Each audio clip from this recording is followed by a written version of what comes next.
You ask Tiger to solve. This deals with linear equations with one unknown. The final result is x equals 5/2. Let's solve it step by step. Group all x terms on the left side of the equation. Subtract 8x from both sides. Group like terms.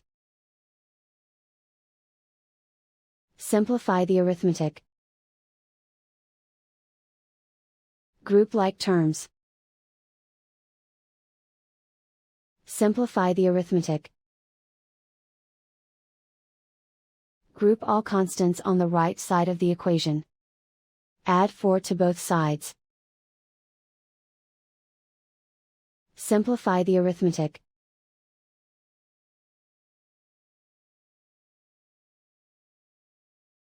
Isolate the x. Divide both sides by -2. Cancel out the negatives.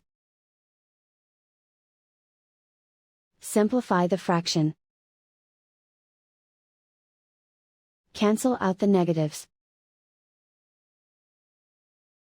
And so the final result is x equals 5/2.